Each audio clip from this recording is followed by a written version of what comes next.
OPS திமுகல போய் இணைஞ்சிருக்காரு. அது எப்படி பாக்குறீங்க சார்? ஸ்டாலின் நிற்க சொன்னால் நிற்பேன். கெஞ்சுகிற நிலைமைக்கு, பிச்சை எடுக்கிற நிலைமைக்கு நீ எதற்கு இன்னொரு கட்சிக்கு போகிறேன்? நேற்று வரையிலும் ஓபிஎஸ் என்ன பேசினாரோ அதுக்கு நேர் மாறான ஒரு கட்சிக்கு போயிருக்கிறார். ஸ்டாலின தளபதி அப்படின்னு சொல்லி பேசியிருக்காரு. தளபதி அவருக்கே அது சொன்ன போது கூச்சமாக இருந்திருக்கும். இவர் முதலமைச்சராக இருந்தார். இப்பொழுது உங்களுடைய இடம் என்ன? இன்ப நிதிக்கு கீழான இடம். ஸ்டாலின் உதயநிதி இன்ப நிதி. அந்த கட்சியில் உள்ளவர்கள் உங்களை எல்லாம் அழைத்தால் தான் வலுப்பெற முடியும் என்று சொல்வதற்கு உள்ளே ஆள் இல்லையே. இப்ப இபிஎஸ் தான் சர்வாதிகாரியா இருக்காருன்னு இவர் குற்றச்சாட்டு வைக்கிறாரு. அவ்வளவு வலிமை அவருக்கு வந்தது என்று சொன்னால் அந்த கட்சியினுடைய முழுமையான தலைமையாக அவர் ஏற்றுக்கொள்ளப்பட்டு விட்டார் என்பதுதான் பொருள். போன முறை 40க்கு 40 இடங்களும் திமுக வந்ததற்கு அண்ணாமலை தான் காரணம். நம்முடைய அரசியல் சரியில்லை என்று டில்லிக்காரன் அவனே நேரடியாக எடப்பாடி தலைமையில் ஆட்சி அமைப்போம் என்று சொல்லி அவர்களோடு சேர வேண்டிய கட்டாயம் வந்ததே. ஒரு தீய சக்தியான திமுகவை வளர விடுவது நாட்டுக்குரிய அரசியல் இல்லை. நீங்களும் அதனால் வளரப்போவதில்லை, அழிந்து போய்விடுவீர்கள். உங்களுடைய குறி இலக்கு தப்பிவிட்டது.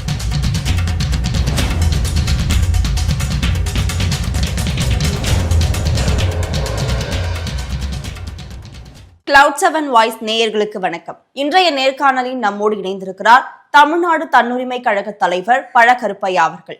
வணக்கம் சார். சார், அரசியல்ல நிரந்தர நண்பனோ இல்ல எதிரியோ இல்ல அப்படின்ற மாதிரி ஓபிஎஸ் திமுகல போய் இணைஞ்சிருக்காரு. அது எப்படி பாக்குறீங்க சார்? ஆனா அது ஒரு பெரிய தற்கொலையாக முடிந்து விட்டது என்பதுதான் என்னுடைய எண்ணம். ஏனென்றால் எடப்பாடியோடு அம்மாவுக்கு பிறகு அம்மா வலிய தலைவர், அவருக்கு இணையாக இவர்களெல்லாம் இருக்க முடியாது. ஆனால் எடப்பாடியும் அவர் சமநிலையில் இருந்தார்கள். அவர் இணை பொதுச் செயலாளராகத்தான் இருந்தார். கையெழுத்தே 2 பேரும் சேர்ந்து தான் போடுவது என்கின்ற நிலை இருந்தது. வேட்பாளர் தேர்வில் வேட்பாளருக்கு சின்னம் வழங்குவதில் கையெழுத்து போடுகின்ற உரிமை 2 பேருக்கும் இருந்தது. ஆக அவர் ஒருவரை நியமிக்கிறார் என்றால் இவர் ஒருவரை நியமிப்பார். இந்த பங்கு போட்டுக் கொடுக்கிற தன்மை அந்த கட்சியில் அவர்கள் 2 பேரும் இணையாக இருக்கின்ற போது இருந்தது. பிறகு உராய்வுகள் பெருகி இவர் வெளியே தள்ளப்படுகின்ற நிலை ஏற்பட்டு கடைசியில் அந்த விவகாரங்கள் ஓய்ந்தன. நீதிமன்றத்திற்கெல்லாம் போனார், ஒன்றும் ஆகவில்லை என்பது ஒரு பக்கம் இருக்கட்டும். இணையாக ஒரு மனிதனோடு ஒரு பெரிய கட்சியில் இருந்த நிலை போய் 3 தடவை முதலமைச்சராக இருந்தவர் இப்பொழுது போய் ஒரு கட்சியில் சேர்ந்து இன்ப நிதிக்கு கீழே அவர் இருக்க வேண்டிய நிலை வந்து விட்டது என்று சொன்னால் என்னதான் வரிசை இருந்தாலும் ஸ்டாலின், உதயநிதி, இன்ப நிதி என்கின்ற வரிசைக்கு கீழே தான் நீங்கள் இருக்க முடியுமே தவிர இது என்ன கேவலமான முடிவு என்று எனக்கு தெரியவில்லை. நான் என்ன சொல்லுகிறேன் என்றால், யாருக்கு எந்த சின்னம் வழங்க வேண்டும், யாரை இந்த தேர்தலில் நிறுத்த வேண்டும் என்று ஒரு பெரிய கட்சியினுடைய தலைமையிலிருந்து முடிவு செய்த நிலை போய் இப்பொழுது அவர் பேசியிருக்கிறார். நீங்கள் தேர்தலில் நிற்பீர்களா என்ற கேள்வியை எழுப்புகிறார்கள். ஸ்டாலின் விருப்பப்பட்டால், எனக்கு அவர் இடம் தந்தால், அனுமதித்தால் நான் நிற்பேன் என்று சொல்லுகின்ற நிலைக்கு அவர் வந்து விட்டார். யாரை நிறுத்த வேண்டும் என்று முடிவு செய்ய வேண்டிய இடத்தில் இருந்த நிலை போய் ஸ்டாலின் விரும்பினால், உதயநிதி விரும்பினால் நான் தேர்தலில் நிற்பேன் என்று சொல்லுகிற நிலை வந்து விட்டது என்றால் எந்த பெரும் கொள்கைக்காக இங்கே போனீர்கள்? இப்பொழுது நாடு தலைகீழாக போய்விட்டது, இதை மாற்றுவதற்கு அங்கே போனீர்கள். நாடு தலைகீழாக போய்விட்டதற்கு காரணமே திமுக தானே தவிர. சார், அவரும் என்ன பண்ணுவார் சார்? அதிமுகல என்னை இணைச்சிக்கோங்க அப்படின்னு பல முறை கேட்டுட்டாரு. அதிமுக ஒருங்கிணைப்பு குழு அப்படின்னு சொல்லிட்டு அவர் தனியா அதை வேற பண்ணிட்டு இருந்தாரு. ஆனா எதுவுமே நடக்கல அப்படின்றதுக்காக இப்ப திமுகல இணைஞ்சிட்டாரு அப்படின்னு எடுத்துக்கலாமா? சரி, எதுவுமே நடக்கவில்லை என்பதற்கு என்ன காரணம்? ஒரு பெரிய கட்சி, அந்த கட்சியில் இல்லை ஓபிஎஸ்ஸை சேர்த்து கொள்ள வேண்டும் என்று ஒருவனும் சொல்லவில்லையே. ஒவ்வொருவராக விலகி போகிறார்கள். 4-3 பேர், டிடிவி தினகரன் ஒரு பக்கம் உள்ளே போர், ஓபிஎஸ் ஒன்று ஒரு பக்கம், இப்படி 4 பேர் சேர வேண்டுங்கிறார். சசிகலா, தினகரன், ஓபிஎஸ் எல்லாரும் சேர்ந்தால் மீண்டும் அந்த கட்சி 4 குழுவாக மாறிவிடும்.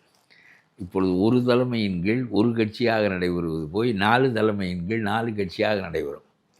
அந்த கட்சியில் உள்ளவர்கள் உங்களையெல்லாம் அழைத்தால் தான் வலுப்பெற முடியும் என்று சொல்வதற்கு உள்ளே ஆள் இல்லையே. நீ வெளியே இருந்து கொண்டு கதவை திற என்று சொல்லுகிறாயே தவிர, நம்மோடு இருந்தவன் வெளியே இருக்கிறான், அவனை உள்ளே விட்டால்தான் நம்முடைய கூட்டம் வலுப்பெறும் என்று உள்ளே இருக்கிறவன் சொல்ல வேண்டும் அல்லவா? ஒருவனும் சொல்லவில்லையே. இப்ப இபிஎஸ் தான் சர்வாதிகாரியா இருக்காருன்னு இவர் குற்றச்சாட்டு வைக்கிறாரு. சர்வாதிகாரியாக இவரை போல இருக்கின்றவர் தானே அவர். அது எப்படி அவ்வளவு வலிமை அவருக்கு வந்தது என்று சொன்னால், அந்த கட்சியினுடைய முழுமையான தலைமையாக அவர் ஏற்றுக்கொள்ளப்பட்டு விட்டார் என்பதுதானே பொருள். ஆக சும்மா சேர்ந்து இருப்பதில் உங்களுக்கு உராய்வுகளை ஏற்படுத்தி கொண்டே இருந்த காரணத்தினால் வெளியே வர நேரிட்டு, பிறகு வெளியே இருந்து உள்ளே போவோம் என்று சொன்னால் மூடப்பட்ட கதவு மூடப்பட்டதாகவே இருந்து விட்டது. பிறகு வழியே இல்லை. எவ்வளவு காலம்தான் பொறுத்திருப்பார்? பிஜேபியிடம் போய் சொன்னால் பிஜேபி சேர்த்து விட்டு விடுவான் என்று வெகு காலம் காத்திருந்தார். பிறகு அவர்கள் இவரை பார்ப்பதே இல்லை என்கின்ற நிலை வந்தவர். செங்கோட்டையனும் பிஜேபிக்கு டெல்லிக்கு போனவர் தானே. ஆனால் இப்போ தாவேக்காவில் இருக்காரு. வேற ஒன்றும் பிஜேபி என்ன செய்ய முடியும்? பிஜேபியே எடப்பாடியினுடைய தயவிலே அவரை சேர்த்து கொண்டு தான் தேர்தலில் இருக்க முடியும் என்ற நிலையில் இருக்காது. தனியாக நின்று பார்த்தார்கள் அண்ணாமலை பாராளுமன்ற தேர்தலில். போன முறை 40க்கு 40 இடங்களும் திமுக வந்ததுக்கு அண்ணாமலை தான் காரணம். அவர் திமுகவை எதிர்த்து ஒழிக்க வேண்டும் என்று நினைக்காமல் இரண்டாவது கட்சியாக இருக்கின்ற மாற்று கட்சியாக இருக்கின்ற தன்னோடு ஒத்த அதிமுகவை ஒழிக்க நினைத்தார். மாற்று இடத்திற்கு அவரை வீழ்த்தி அந்த இடத்திற்கு தாங்கள் வர வேண்டும். காங்கிரஸை வீழ்த்தி திமுக அந்த இடத்திற்கு வந்தது. காங்கிரஸை 67 வீழ்த்தி அந்த இடத்திற்கு திமுக வந்தது. பிறகு தன்னுடைய இடத்தை தொடர்ந்து தக்க வைத்து கொண்டது. அதுபோல் அண்ணாமலை திமுகவை வீழ்த்துவதற்கு முயலாமல் சேர வேண்டியவர்களோடு சேர்ந்து திமுகவை வீழ்த்தி அந்த இடத்திலிருந்து அதை அகற்றிவிட்டு பிறகு நமக்குள் பங்கு போட்டுக்கொண்டு 2வது இடத்திற்கு வருவது என்பது நியாயமான அரசியல். அது புரியாமல் அண்ணாமலை செய்த காரணத்தினாலே 40 இடத்துக்கு 40 இடமும் அவர்கள் வந்து வலிமையானவர்களாக காட்சியளிக்கிறார்கள். அதிமுக தோற்றது, பாமக தோற்றது, அண்ணாமலை தோற்றார், எல்லாரும் தோற்றார். உன்னுடைய அரசியல் சரியில்லை என்று டில்லிக்காரன் அவனே நேரடியாக எடப்பாடி தலைமையில் ஆட்சி அமைப்போம் என்று சொல்லி அவர்களோடு சேர வேண்டிய கட்டாயம் வந்ததே. இப்பொழுது அண்ணாமலை அதனாலே தான் ஒதுக்கப்பட்டார். இப்ப வந்து ஓபிஎஸ் திமுக பக்கம் போனது திமுகவுக்கு ஒரு பலமா? திமுகவுக்கு என்ன பலம்? திமுகவுக்கு வாக்களிக்கிறவர்கள் அளிப்பார்கள். திமுகவினுடைய வாக்கு வங்கி ஸ்டாலின் ஆட்சி சார்ந்ததாக இருக்கும். ஆன்டி இன்கம்பன்சி வேலை செய்யும். நேற்று வரையிலும் ஓபிஎஸ் என்ன பேசினாரோ அதுக்கு நேர் மாறான ஒரு கட்சிக்கு போயிருக்கிறார். போட்டோம். சரி, இப்போ ஓபிஎஸ் வந்து திமுகவில் போனதுக்கு ஏதாவது ஆதாயம் இருக்குன்னு நினைக்கிறீங்களா? என்னை பொறுத்தவரையிலும் அவர் மதிப்புக்குரிய இடத்திலிருந்து கீழே போய்விட்டார் என்பதுதான். நாற்காலி ஓட்டு உன்னை சமமாக வைத்து பேசி கொண்டிருந்த மனிதனிடமிருந்து அங்கே துண்டை விரித்து படுக்கின்ற இடத்திற்கு போய்விட்டார். என்றைக்கு ஸ்டாலின் அனுமதித்தால் நான் தேர்தலில் நிற்பேன் என்று சொன்னாயோ அப்பொழுதே உன்னுடைய கதை முடிந்து விட்டது. ஸ்டாலினை தளபதி அப்படின்னு சொல்லி பேசியிருக்காரு. தளபதி அவருக்கே அதை சொன்னபோது கூச்சமாக இருந்திருக்கும். என்ன ஸ்டாலினை தளபதி, அதாவது ஒரு சாதாரண நிலையிலிருந்து முதலமைச்சர் பதவி வரையிலும் ஒரு கட்சி தூக்கி கொண்டு வந்திருக்கிறது. போனால் போட்டும், தனி கட்சி நடத்து. அதிமுகவில் நீ பாஜகவோடு தினகரனும் ஓபிஎஸும் சசிகலாவும் சேர்ந்து அவர்களுக்குள் ஒரு எண்ணிக்கையை பகிர்ந்து கொண்டு அதிமுகவோடு கூட்டு வைத்துக் கொள்வது என்பதை எடப்பாடி சம்மதித்தார். ஏனென்றால் நீங்கள் வந்து குழப்பம் பண்ண முடியாது, கட்சியில் மறுபடியும் கெடுத்து விடுவீர்கள் நீங்கள். ஆகவே நீங்கள் தனி கட்சி வைத்துக் கொள்ளுங்கள், நாம் கூட்டணியாக இருப்போம். பாமகவோடு கூட்டணியாக இருப்பது போல உங்களோடும் கூட்டணியாக இருக்கிறேன். இவர்களுக்கு அதுக்கு வந்து இபிஎஸ் அனுமதிப்பாரா சார்? அதை அனுமதித்தார். அதனால தான் தினகரன் வந்தார். இப்போ தினகரன் உள்ளே எப்படி வந்தார்? அவர் எதிராக இருந்தவர் தானே. இப்பொழுது கூட்டணிக்குள்ளே இருக்கிறார். அதுபோல் ஓபிஎஸும் இருந்திருக்கலாம், அதுபோல் சசிகலாவும் இருக்கலாம். சசிகலா எடுத்திருக்கின்ற அரசியலிலேயே சசிகலா செல்வாக்கு மிக்கவராக இருந்தார். அம்மாவுக்கு அடுத்த இடத்தில் இருந்தார். சின்னம்மா என்று அழைக்கப்பட்டார். நான் அவரை 10 ஆண்டுகள் அறிந்திருக்கிறேன், அவரோடு பேசியிருக்கிறேன். தகுதியான பெண்மணி தான். ஆனால் இப்பொழுது நீங்கள் கட்சி ஆரம்பித்தது திமுகவை தோற்கடிப்பதற்காக அல்ல, எடப்பாடியை தோற்கடிப்பதற்காக என்று சொன்னால், நீங்கள் உருவாக்கி வளர்த்த ஒரு 30 ஆண்டுகள் கூடவே இருந்து வளர்த்த ஒரு கட்சியை எடப்பாடியிடம் கொடுத்தீர்கள். எடப்பாடி உங்களை ஏற்றுக்கொள்ளவில்லை என்பதெல்லாம் தனி அரசியலாக இருக்கட்டும். இது உங்களுக்குள் நடக்கின்ற அரசியல். ஆனால் நாட்டினுடைய பொதுமக்களுக்கான அரசியல், பெருவாரியான மக்கள் 8 கோடி மக்களுக்கான அரசியல் என்பது திமுக என்கின்ற ஒரு கொடிய சக்தி வீழ்த்தப்பட வேண்டும் என்பது. அப்படி வீழ்த்தப்பட வேண்டும் என்று நினைக்கிற போது எடப்பாடியினுடைய ஓட்டை நான் 5000 பிரித்தால் எடப்பாடிக்கு புத்தி கற்பிப்பேன் என்பது உங்களுடைய கொள்கையாக ஆனால், எதிரியை விட்டு கடைசியிலே உடன் பிறந்தானோடு நீங்கள் சண்டை போட்டு ஆகப் போவது என்ன? உங்களுடைய சிந்தனை தாழ்ந்து விட்டது என்று நான் சொல்கிறேன். நீங்களும் சேருங்கள். இப்பொழுது இந்த கூட்டணி அமைப்புக்குள் வாருங்கள். திமுகவை முதலில் ஒழிக்கலாம், பிறகு நீங்கள் இதற்குள் வர வேண்டாம். உங்களுடைய பழைய சண்டையை தேர்தல் முடிந்த பிறகு போடலாம். என்னை நான் தானே உருவாக்கினேன், என்னை அவமானப்படுத்தி விட்டார், எனக்குரிய இடத்தை மறுத்து விட்டார் என்பதை சொல்வதற்குரிய களம் இது இல்லை. ஒரு கொடிய அசுரனை அழிக்க வேண்டிய காலத்தில் நீங்கள் எதிர்த்து போராடுகின்ற மனிதனுடைய ஆயுதத்தை வலிமை இழக்கச் செய்கிறீர்கள். நீங்கள் உங்களுடைய நோக்கம் என்ன என்றால், ஒவ்வொரு இடத்திலும் 5000 ஓட்டு வாங்கலாம், வாங்க முடியும். பணம் இருக்கிறது, சமூக செல்வாக்கு இருக்கிறது, ஒரு 5000 ஓட்டு வாங்க முடியும். யாருடைய ஓட்டை வாங்குவீர்கள்? உங்களுக்கு என்ன பேச்சு இருக்கிறது? நீங்கள் ஒரு நாளும் ஸ்டாலினை பற்றி பேசுவதில்லை. எனக்கு துரோகம் செய்தார் இவர் என்று தான் நீங்கள் பேசுகிறீர்கள். ஆகவே இந்த எதிர் உணர்வு, எந்த எதிர்த்தரப்பு வாக்கு உங்களுக்கு வரும்? எடப்பாடி தோக்கடித்து உங்களுக்கு என்ன ஆக போகுது? சசிகலா தான் அவங்கள முதல்வரா ஆக்குனது. அதெல்லாம் இருக்கட்டும், திரும்பி வந்தப்ப ஏத்துக்கல அப்படின்ற ஒரு ஆதங்கம் அதெல்லாம் சரி. அது தனி மனித உணர்வுகளில் அது என்ன என்பதை தனியாக பார்ப்போம். இப்பொழுது நாட்டினுடைய பொது தேர்தல் ஒன்று நடக்கிறது. 30 ஆண்டுகள் நீங்கள் யாரை எதிர்த்து போராடினீர்களோ, யாரை தீய சக்தி என்று சொன்னீர்களோ, யாரை அரசியல் களத்தில் இருந்து அகற்ற முயன்றீர்களோ, அவர் வெற்றி பெறுவதற்கும் எடப்பாடியை வலிமை இழக்க செய்வதற்கும் நீங்கள் நடத்துகின்ற சொந்த கட்சி காரணமாக இருந்தால்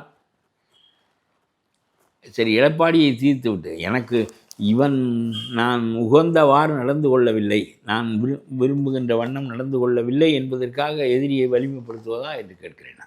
சார், அரசியல்ல ஜெயலலிதா அம்மையார் தான் ஒரு பிடிவாதம், அவங்களுடைய பிடிவாதத்துக்கு எதிரில் யாருமே இருக்க முடியாது அப்படின்னு சொல்லுவாங்க. ஆனா அவங்களே ஜானகி அம்மா கூட இருந்தவங்கள அரவணைச்சுக்கிட்டாங்க.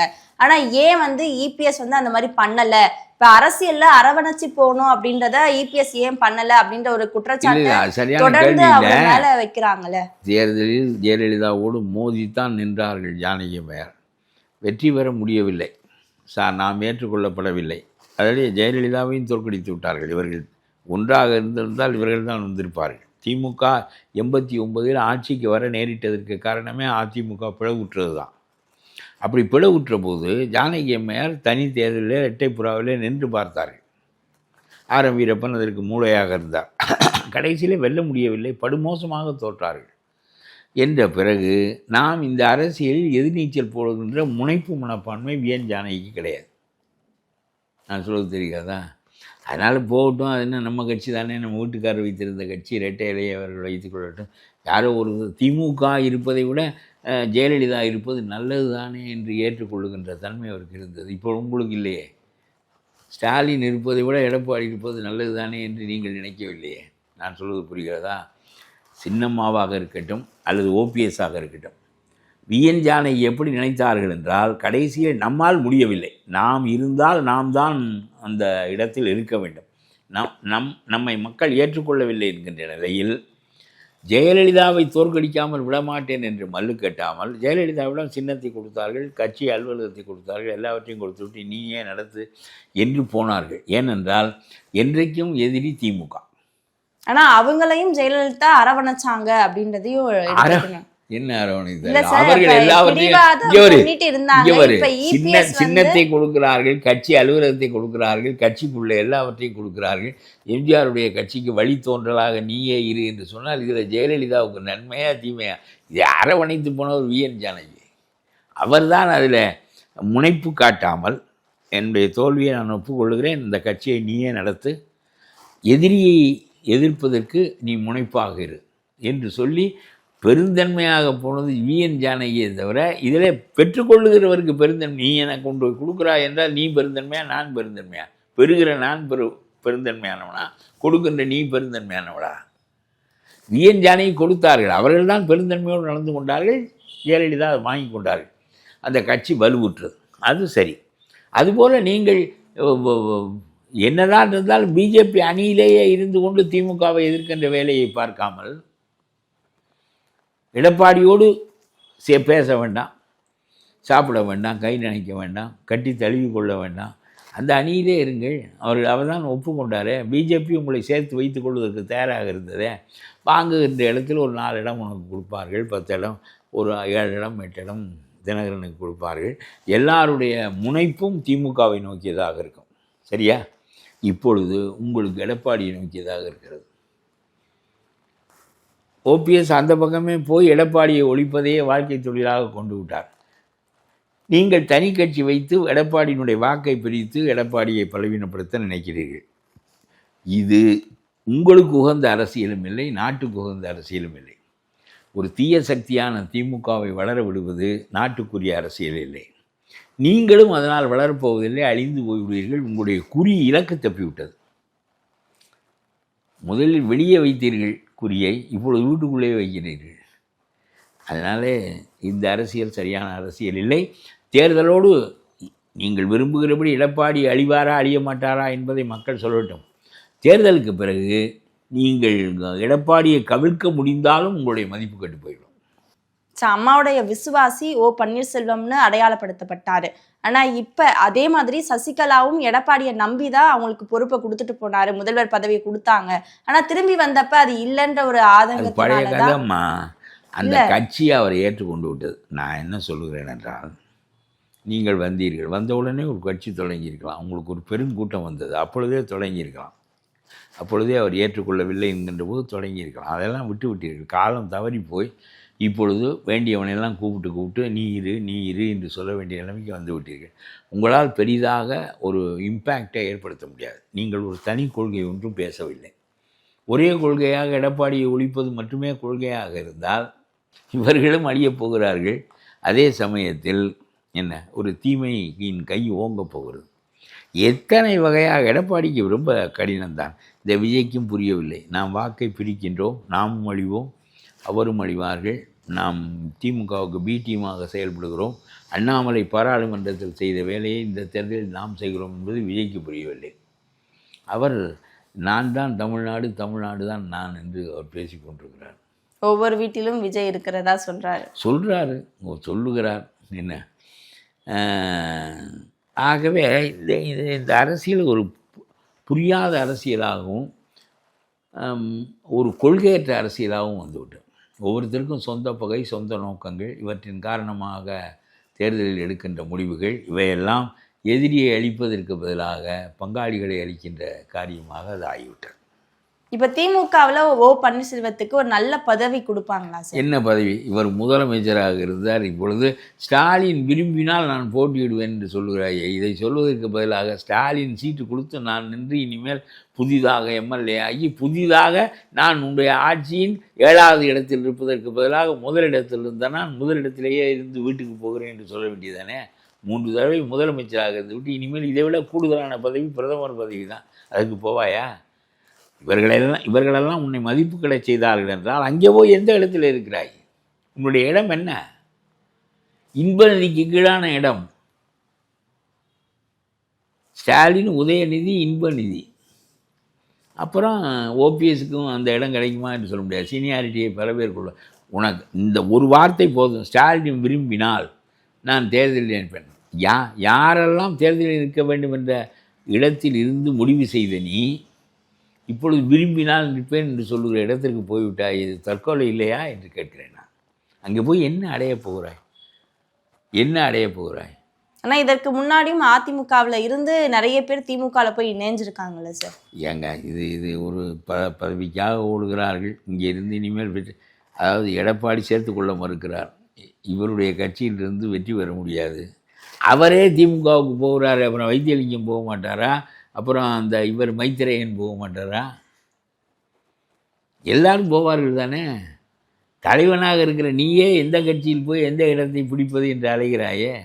நீ ஒரு தமிழ்நாட்டில் தனித்தன்மையுடைய தலைவனாக நிலை பெற முடியவில்லையே சார். ஆனால் ஓபிஎஸ் இப்போ திமுகவில் இணைந்ததுக்கு பின்னாடி பிஜேபி இருக்கா? பிஜேபி எதற்கு அங்கே போய்? ஏன்னா ஆரம்பத்திலேருந்தே ஓபிஎஸ் பிஜேபி கண்ட்ரோலில் தான் இருக்காங்கன்ற ஒரு விமர்சனம் இருந்தது இல்லை சார்? அவர் தன்னுடைய நன்மை எப்படியாவது பிஜேபி நம்மை தூக்கி எடப்பாடியிடம் சேர்த்து விடும், பிறகு அங்கே போய் பார்த்து கொள்ளலாம் என்றிருந்தார். அவர்களும் உண்மையாகவே முயன்றார்கள். எடப்பாடி விடமாட்டேன் என்கிறார். அதுக்கு என்ன செய்வது? ஏற்கனவே நீ கொடுத்த குடைச்சல் போதாதா, மறுபடியும் முன்னே புள்ளைப்பூச்சியை வயிற்றில் வைத்து கட்டி கொண்டு குடைகிறதே என்று சொல்ல நான் என்ன முட்டாளா என்று அவர் மறுத்து விட்டார். பிறகு பிஜேபியாலும் முடியவில்லை என்றவுடன் பிஜேபி தயவு அவருக்கு தேவையில்லை. மோடியை பார்ப்பதற்கு கால்களுக்கு அரை நாள் காத்திருப்பது என்பது நமக்கு வேண்டிய காரியங்களை செய்து தருவார் என்பதற்காக. அதை செய்து தர உன்னால் முடியாது என்றால் நானே நேரடியாக போய் திமுகவில் சேர்ந்து கொள்கிறேன். ஆகவே திமுகவில் சேர்ந்ததின் மூலம் ஏற்கனவே இருந்த மதிப்பு, தோற்றம் எல்லாவற்றையும் இழந்து விட்டார். அதான் சொன்னேன், இன்ப நிதிக்கு கீழே போயிருப்பதற்கு எதற்கு ஒரு அரசியல்? வீட்டுக்கு போயிருக்கலாமே, வசதி வந்து விட்டது. சௌரியமாக அந்த மேற்கு தொடர்ச்சி மலைகளை பார்த்து கொண்டு அமைதியாக காற்று வாங்கி கொண்டு, நல்ல குளிர்ந்த காற்று வாங்கி கொண்டு, தேனி ஒரு மலை அடிவாரம் தானே, வாழ்க்கையை கழித்து விட்டு போகிறோம். என்னத்தை இனிமேல் பார்க்க போகிறோம்? முதலமைச்சராக இருந்து விட்டு இனிமேல் என்ன செய்வாய்? ஒன்று தலைமை அமைச்சராக போக வேண்டும், மைய அரசுக்கு போக வேண்டும். அது முடியாது என்றால் இன்ப நிதிக்கு கீழே இருப்பதற்கு எதற்கு? ஸ்டாலின் இடமளித்தால் நான் தேர்தலில் நிற்பேன் என்று சொல்லுகிற ஒன்று கேவலமானது இல்லையா? இவங்களுடைய பிரிவு தென் மாவட்டங்கள்ல எந்த ஒரு பாதிப்பும் அதிமுகவுக்கு ஏற்படாது. எல்லாரும் மதிப்பு குறைவாக அவர் நினைப்பார்கள். ஆகவே அவர் பிகம்ஸ் ஏ ஜீரோ. மதிப்பு குறைவாக நினைப்பார்கள். அவர் செய்த செயலை சொந்தக்காரன் வேண்டியவன் எல்லோரும் சிந்திப்பான். என்ன இப்படி போய் இந்த ஆள் இந்த வேலையை செய்திருக்கிறார்?